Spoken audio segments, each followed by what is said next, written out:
बोलिए जगन्नाथ भगवान की जय। बोलिए राजवलोचन भगवान की जय। जय जय राम कथा, जय श्री राम कथा, जय जय राम कथा, जय श्री राम कथा। इसे श्रवण कर मिट जाती, इसे श्रवण कर मिट जाती सौ जन्म जन्म के व्यथा।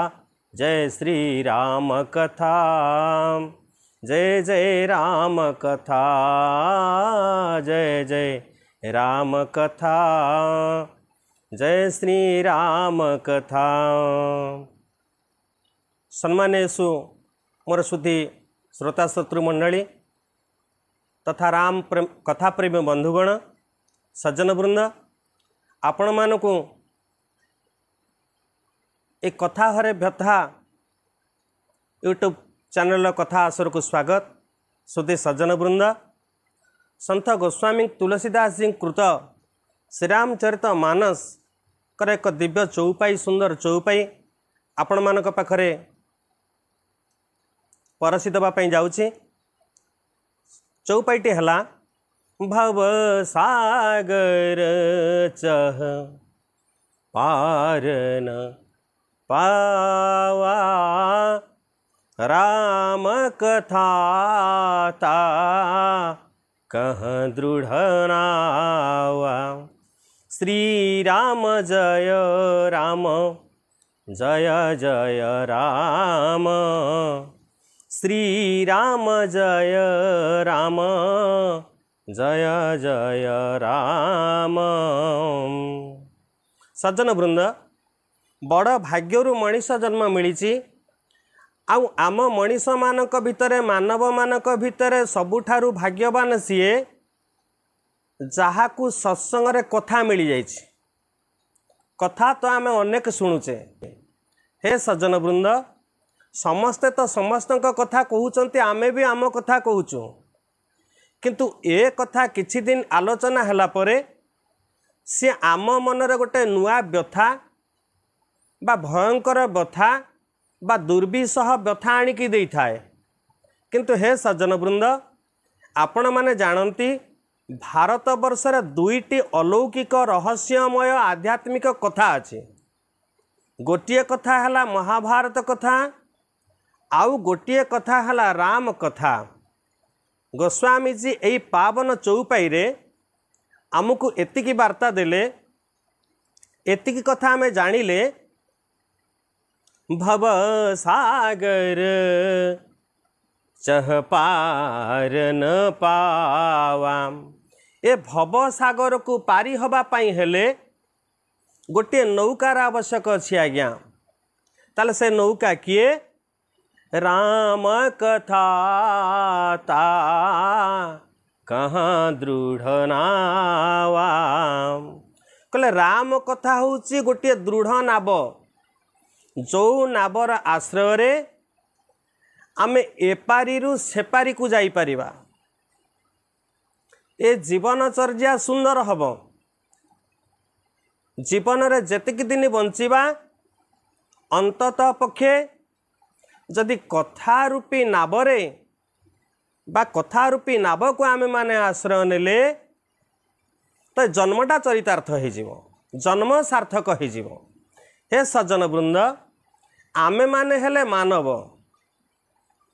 संस्कृत शब्द मानुष शब्द रु ए शब्दटी उत्पत्ति, अर्थात मन को जी हुशियारी रखे सी हूँ मानव। मानव को जदि इंग्राजी शब्द को नहीं जीवा तो आमे गोटे नूतन शब्द पाइबा जहाँ हूँ म्यान, MAN। एम रे मोरालिटी, ए रे एबिलिटी, एन रे नोबिलिटी जहाँ पाखर थाए सी हूँ मनीष। बड़े भाग मानसु तनु पावम, सूरा दुर्लभ सब ग्रंथनि गावाम। बड़ भाग्यरु मनीष जन्म मिली। आउ केते तपस्या बल रे अनेक तपस्यार फल होउची एई मनीष जन्म।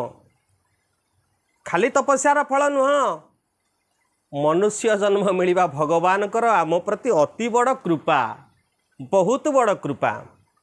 बड़े भाग मानुष तनु पावा, बहुत बड़ भाग्य आमको मनीष जन्म मिली।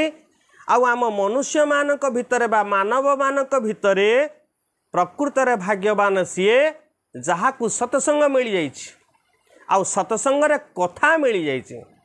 आउ ए कथा को श्रवण कले खाली ए जन्मर नुह, ए सज्जन वृंद विगत शह शह जन्मर थिबा पाप व्यथा सब दूरीभूत हो जिवो। हेले आमे कोठी अच्छे, आम स्थान वर्तमान कोठी? गोस्वामी जी ए पावन चौपाई रे प्रथम शब्द को अवतारणा कले, भव सागर जहाँ पार न पावाम। कले संसार होची गोटे सागर, संसार को सागर उपमा देइचंती संत गोस्वामी जी। केमिति बुझिबा ए संसार केमिति सागर ना? आज्ञा माने देखंतु, आमे समुद्र कूल को जिबा, समुद्र को देखिबा, बहुत आनंद लागिबा आज्ञा, बहुत खुशी लागिबो, बहुत कौतुक लागिबो। किंतु देखिबा लहड़ी आसुची, आउ क्षणक भितर लहड़ी पुणी कुआडे चली जाउची, पुणी कुआडे पानी रे मिलई जाउची। ठीक है, संसार होची सैया, ये संसार पथ होची सैया, संसार गति होची सैया। सागर जमिति समुद्र रे जुआर जमिति उत्थान घटे आ पतन घटे, ये संसार मध्य पतन अछि। हे सज्जन वृंद, ये संसार उत्थान अछि, पुनर्बार पतन अछि। ये संसार रे भल अछि, ये संसार रे मध्य मंद अछि। ये संसार रे हस अछि, ये संसार रे लुह अछि, कांद भी अछि। ये सज्जन वृंद, कहिबार तात्पर्य समुद्र जेभली भावरे उत्थान पतन थाए, सेमती संसार मध्य मध्य उत्थान पतन थाए। तेणु करी संत गोस्वामी जी प्रमाण कले भव सागर, कली ये भव सागर। खाली सेतिकी नु आज्ञा, द्वितीय पॉइंट को देखिबा, आमे माने समुद्र कूल को जिबा, समुद्र कूल रे ठिया हवा, देखिबा स्वच्छ निर्मल जल, स्वच्छ पूरा सुंदर निर्मल। समुद्र जुआड़े जुआड़े विस्तीर्ण जल राशि अच्छी, सबुआड़े नील देखा होची एवं स्वच्छ देखा होची। ठीक सहीपरि संसार को दूररू देखिले आमको बहुत आकर्षक आसे, बहुत आकर्षक शक्ति अच्छी, आकर्षण शक्ति अच्छी, संसार बहुत आकर्षित आम हुए। ठीक, किंतु समुद्र कूल थाई जेतेबेले शोष हुए, आमे अंजुली रे जल अंजुलीए निए, आमे पिए, देखिबाकू सुंदर, देखिबाकू स्वच्छ, देखिबाकू निर्मल। किंतु जेतेबेले आमे से समुद्र जल को पिए, ताहा स्वादयुक्त नुह, ता लवणाक्त।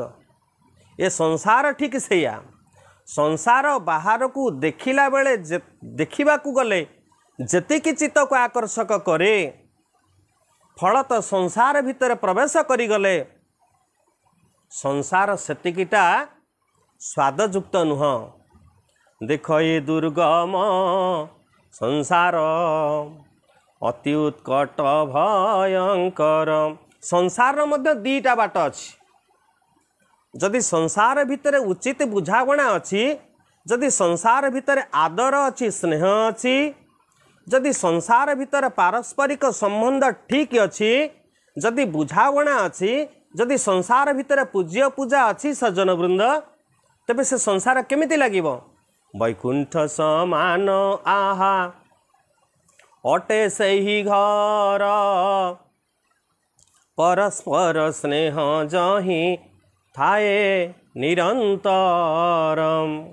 जदि परस्पर भितर बुझावणार अभाव अछि, जदि राग न थाए, जदि अनुराग परस्पर प्रति न थाए, ताले से संसार विकट परिस्थितिर रूपरेख नहीं जाए। देख ये दुर्गम संसार अति उत्कट भयंकर। ये संसार आमको भयंकर भली लगे, विपदपूर्ण भली लगे, दुखपूर्ण भली लगे सज्जन वृंद। एवं तृतीयतः सागर सहित चंद्रमांकर संबंध अच्छी, संपर्क अच्छी। चंद्रमा जेमिति समुद्र सहित चंद्रमांकर संपर्क अच्छी, जेतेबेले बढ़ती सेतेबेले समुद्र बहुत हलचल हुअंती। आउ समुद्र जुआर, उत्क्षिप्त जुआर, उन्माद जुआर कूल को चली आसे एवं भयंकर जुआर चली आसे। कहा पई ना चंद्रमांकर आकर्षण पई। किंतु हे सज्जन वृंद, ये भव संसार रे, ये संसार रूपी सागर रे आमे माने जो मनुष्य माने अच्छे, संसार भितर मनुष्य और मनुष्य भितर गोटे मन, मन आज्ञा मनुष्य भितर मन। ये मन होउची अति चंचल एवं मनर देवता किए ना मनसो चंद्रमा जात। कहले मनरू चंद्रमांकर जन्म होइছে, मनर देवता होउचंदी चंद्र। एवं मन बड़ चंचल, मन एठी अछि आउ कोटी पहुँची गलानी।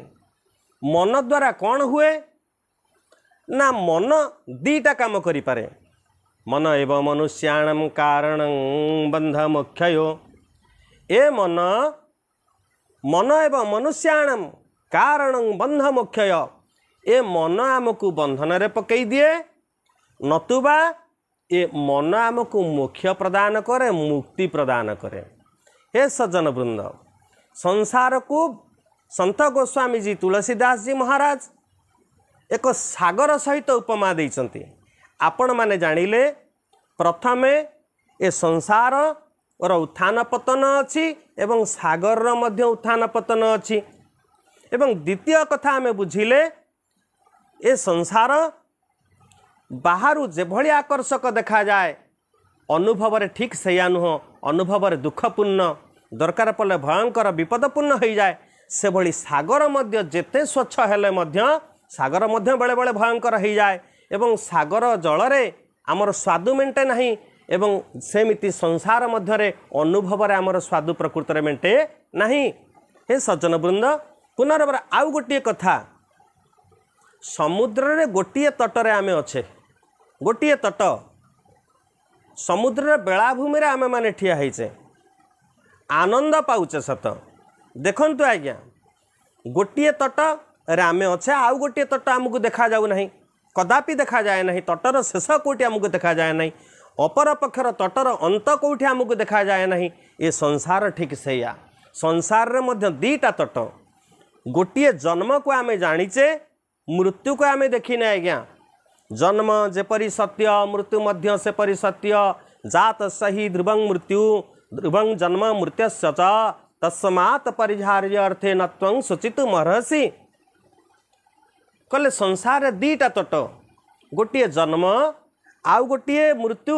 जन्म को आमे देखुचे, मृत्यु को देखुने। सागर रो गोटे तटरे आमे से तट देखा जाउची, किंतु अपर पार्श्वर तट आमको देखा जाए नहीं। हे सज्जन वृंद,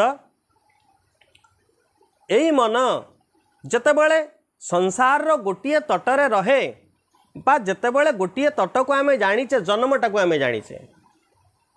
कबीरदास गोटे सुंदर दोहा कहले, कबीरा जब तुम पैदा हुए जग हंसे तुम रोए, लेकिन ऐसी करनी कर चलो, मरने के पहले तो ऐसी करनी कर चलो।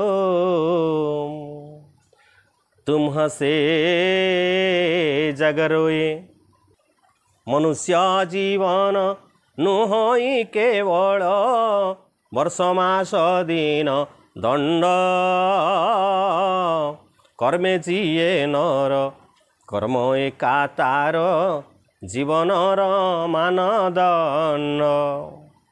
मानविकत्व, मानवर धर्म, जन्म होइचे मानव है कि आकर लाख 84 लक्ष जोनि भ्रमण करी करी आमे माने मनीष जन्म लाभ करिचे। मनुष्य जन्म रे लाभ जेबे गोविंदे थाए भाव। मनुष्य जीवन आउ जन्मर सेतिकी बेले लाभ हब जेतेबेले आमे गोविंद सहित भाव करिबा। से भावग्राही भावग्राही भाव रे बहुत अमृत थाए। हे सज्जन वृंद, कहिबार तात्पर्य भावेषु विद्योते देव तस्मात् भाव ही केवलम। ये संसार भितरे जदि ए भवसागर रु आमे माने पारी हवा पई जिबा ताले गोटिए बाट सत्संग आउ सत्संग रे राम कथा श्रवण। इसे श्रवण कर मिट जाती सौ जन्म जन्म के व्यथा। जय जय राम कथा, जय श्री राम कथा, जय जय राम कथा, जय श्री राम कथा।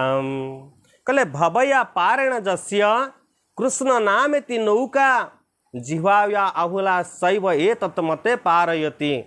आम मानकु जदि केही कहा सहायतार आमे ए पारिरु से पारिकी जिबा, ए जीवन को सुखमय करिबा, ए जीवन को सार्थक करिबा, ए जन्म को सार्थक करिबा, जीवन को आनंदित करिबा, ए जीवन में बंचिबा बढ़िबा को शांतिप्रद करिबा, समाज को सुस्थ करिबा, निजे सुस्थ रहिबा। तेबे संत गोस्वामी एई निर्देश राम कथाता कहाँ दृढ़ नावा। कहले राम कथा होची दृढ़ नाव। एई कथा रूपी नावरे नावर आमे माने आश्रय नवा एवं प्रभुंकर अमृत नाम को धरिबा एवं अमृत नाम को आते भी राम कहो, सोते भी राम कहो, चलते भी राम कहो, जगते भी राम कहो, राम राम राम राम राम राम फिर कहो। बार बार बार बार कर्म पथरे अग्रसर हैला बेले कर्म करिबा एवं कर्म मध्यरे कर्म भितरे प्रति मुहूर्तरे प्रतिदिन प्रति समय प्रति मुहूर्तरे भगवान कर मधुर नाम को मुखरे उच्चारण पूर्वक आमे माने को परिस्थिति की जीवा कोठी की जीवा भव सागर जह पार न पावाम राम कथा तकह दृढ़ नावाम। श्री राम जय राम जय जय रामम, श्री राम जय राम जय जय राम। आसंतु सज्जन वृंद, आपण मानकर आशीर्वाद आउ स्नेह को पाथेय करी ए अकिंचन आपण मानकर ए कथा सेवा करिवार गोटे छोट प्रयास करिछि। आज्ञा आपण माने ए कथा हरे व्यथा यूट्यूब चैनल सहित जोड़ी होई रुहंतु। या आपण पाखरे मोर विनम्रता। सज्जन वृंद, बाणी के एठी विश्राम दबा। पुनर्बार आसंता आउ गोटे भिडियो रे आपण मानक सहित साक्षात हबो। सेतिकिरे विदाय नउची। जय जगन्नाथ, जय श्री राम।